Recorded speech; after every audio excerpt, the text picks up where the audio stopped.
Bonġu nilqakom għal programm ieħor Lovin Daily l-10 episodju, l-unika programm forsi f'pajjiżna li huwa bilingual u mistaġbin kemm qed tieħdu pjaċir bih intom nisseguna u kemm apprezzajtu dal-esperiment. Zero feelings whatsoever about the fact that this is bilingual. How are you, Paula? I'm good, thank you. Happy Women's Day minn qabel lin-nisa kollha li qegħdin iseguna li xnar il-ħadd jekk għadkom ma smajtux mill-mitt attività li tissir madwar pajjiżna l-ħadd li ġej huwa Women's Day u fil-fatt aħbar xirqa illi it-tim nazzjonali tal-futbol tan-nisa Malti għamel rebħa kbira il-bieraħ kontra l-Ġorġa ġew 2-1 u bekk daħlu fil-roba importanti għal-Euro Qualifiers. Proset kbira li-tim tan-nisa kellkom tkunu intom li tagħmlu unur lil pajjiżna. Chris, dwar futbol ma tantx nifhem ġifier ħanibqa' semma x'dok I also don't understand too much in football, but what I can say is that the footballers who scored are Rachel Kushkiri and Hailey Bugeja. Hailey Bugeja is apparently only 15 years old, so quite a prodigy. And I really encourage people to go down to the stadium next Tuesday for Malta's match against Bosnia-Herzegovina. So I think it's nice to actually show up and support, especially when there's a good chance that Malta will actually win. Where titri għal-taqali. Our next story is about a very serious interview that our Foreign Minister Evarist Bartolo gave to Tim Sebastian on Deutsche Welle Conflict News, I think it's called. Did you watch the interview, Paula? Yes, this morning. It's a long interview. We'll just cut to a clip shortly about it. But basically, I would say Evarist Bartolo is kind of throwing the previous government under the bus and admitting to some serious, admitting also to his silence during the 2016-2017 period. Let's just listen to what he has to say and we'll comment about it afterwards. I had a survival strategy where I could fight another battle.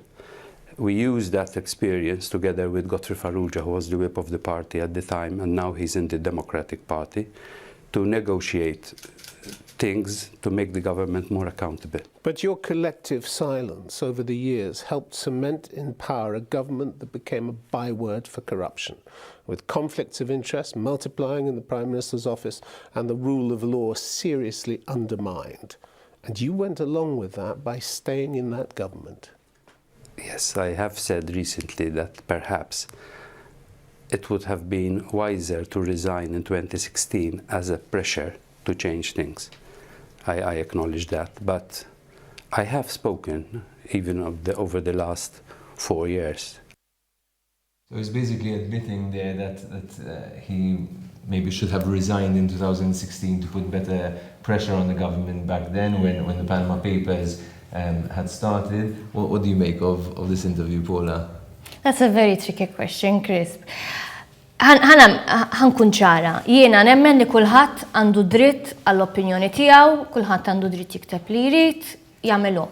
Però ma nemminx li l-Ministru għall-Affarijiet Barranin li huwa it-tieni l-ikbar rappreżentant ta' pajjiżna hemm barra kellu jaċċetta jew jagħti intervista bħal dik. Jekk din l-iskop li aċċettajna bħala pajjiż din l-intervista kienet biex nipprovaw insolvu waħda mill-ikbar problemi li għandu pajjiżna li bħalissa hija r-reputazzjoni tagħna, u mbagħad tmur tat intervista hekk mela jiena għalija l-isforz li prova jagħmel il-Ministru Evarist Bartolo b'kull rispett leh kien falliment totali. Mela għandna l-ewwel 10 minuti ħanajdlek għaliex inti Chris, bniedem milli intis fid-dinja tal-medja bħali u bħalek u suppost il-Ministru Evarist Bartolo bħala lecturer l-Università tal-Medja jgħallimna. Tkun taf għal xi xdieħel. Mela jiena ma naf l-ebda interviewer barrani li għamel intervista biex jipprova jġel il-Malta tidher sabiħa. Mela inti taf li dieħel f'enemy territory. Li tagħmel l-ewwel 10 minuti tal-intervista li wis probabbli huma l-uniċi 10 minuti li ħajraw in-nies għax ħadd m'għadu jissapportira intervista ta' 25 minuta. Jipprova juża dak l-airtime biex jiddefendi lilu nnifsu, jipprova joħroġ ta' martri, għalija hija inaċċettabbli. Dan mhuwiex żmien li wieħed jgħid isma' jiena miskin li nqbad dik is-sitwazzjoni, dan hu żmien li kulħadd jiġbed ħabel wieħed. Li kieku l-Ministru Evarist Bartolo uża dak l-ewwel 10 minuti biex jgħid isma' f'pajjiżna kien hawn nuqqasijiet kbar imma din indirizzawhom. Ma jistax ikun illi kollox kien ħażin is-settur tas-servizzi finanzjarji tal-gaming mhux ħażin daqskemm provaw ipinġuh f'din l-intervista mhux nikkonċedi kollox fl-ewwel 10 minuti u mbagħad nipprova niġborġi fl-aħħar 5 minuti. I think it's really important though that we do come to terms and start to admit our mistakes. Yes, right? yes, I think this is the first time, let me just say this, I think it's the first time that we had someone senior in government actually admit and come to terms with and acknowledge the very serious crimes that were committed by the previous government. And okay, I think it was a bit kind of self-serving. It was very much like kind of, I did this but I was speaking, I wasn't cryptic when we know he was cryptic. But it also gives us a sense of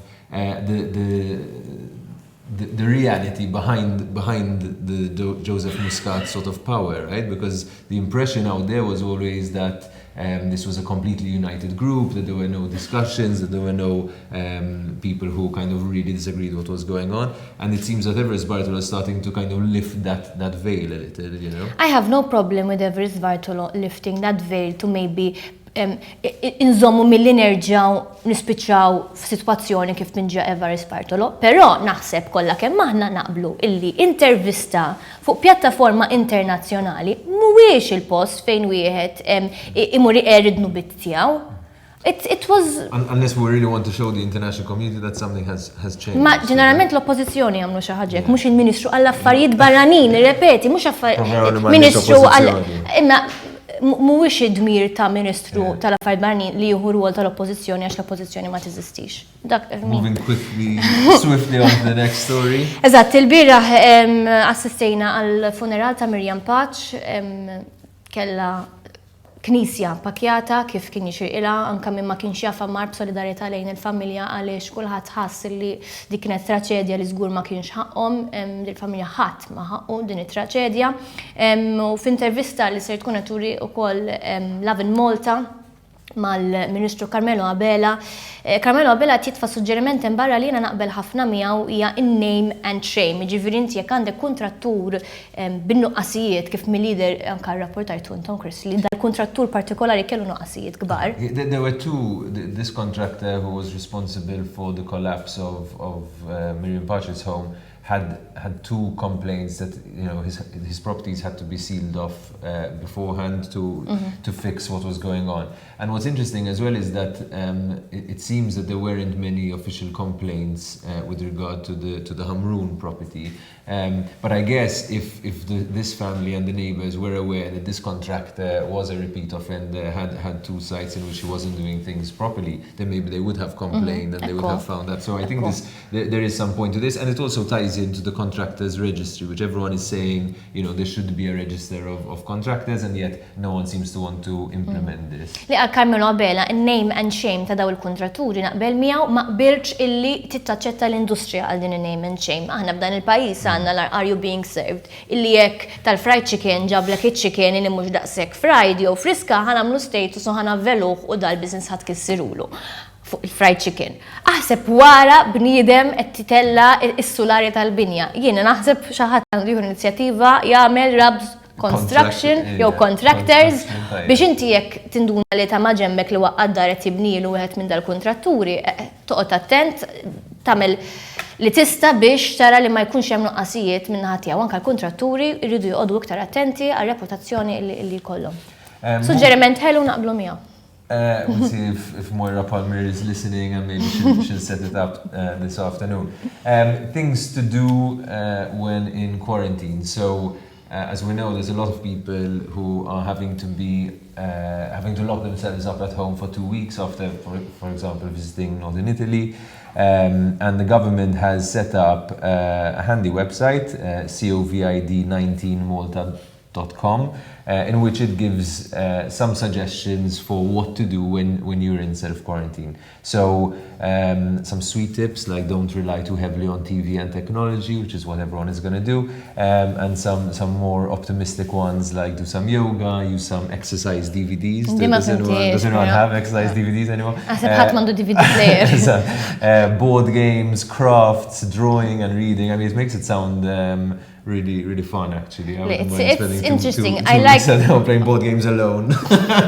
Użgur, għalli xumbat parti importanti li sibt interessanti minn dil-website li tfakrek li jekk inti għed kwarantina, anka l-familjari tijak suppost mintix jgħed veċin taħħom mintix tannaqom jew s-sajrilom jew tamen. Suppost inti jgħed fil-bedroom, f'kamra, bathroom għalik u toqgħod waħdek.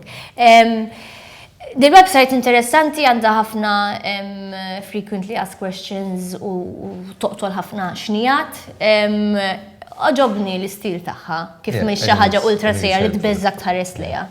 And an update from Italy, I believe the death toll from the coronavirus has reached 148, so it's rising fast. So far, no cases in Malta still, but remain alert.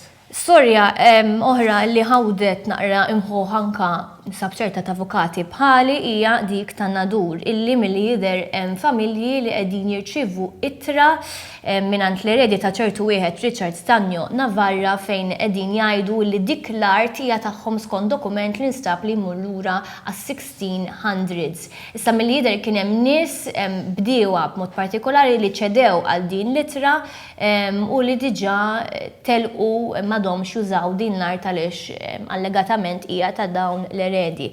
Jidher ukoll illi hemm minnet jgħid illi daw l-artijiet ġew reġistrati f'isem daw l-eredi wkoll dan l-aħħar Anti-Lands Authority din hija kwistjoni legali assurda immens, ma nistax nifhem kif jistgħu l-eredi wara 400 sena jqumu jgħidu sma' dik l-artija tiegħi, ma tagħmilx sens legalment jekk hemm xi dettalji li ma nafux dwarhom. Nista' ngħid li ħajkun xi każ li wieħed jistudja fil-kors tal-liġi żgur. Yeah, I don't know too much about the legalities of it, but some interesting information. First of all, this is the worst nightmare, right, for a property owner to wake up close to the end of your life and realize that this might not be your property or you're going to have to go to court to fight for it. There's also some warnings that this might spread to places like Munshar and Ain Silem, so that's important to keep in mind. And also your ex-colleague Carson Navarra from Juan is, I was going to say no relation, but it seems he is a relation of the Richard Navarra, but he is also standing with the property owners or the people who are in the properties at the moment. So it should be interesting. It's an interesting case to follow. This and many more stories on lovinmalta.com today and every day. I think that's all from us for today. This was Paula Kauki and Chris Peragine. And what do we say at the end? Ħanqlibha mill-Malti jew biex inkompli l-kontroversja jew. And have a good Women's Day. Good Women's Day. Thank you very much. This episode of Lovin Daily was brought to you by Chevo by Wayne.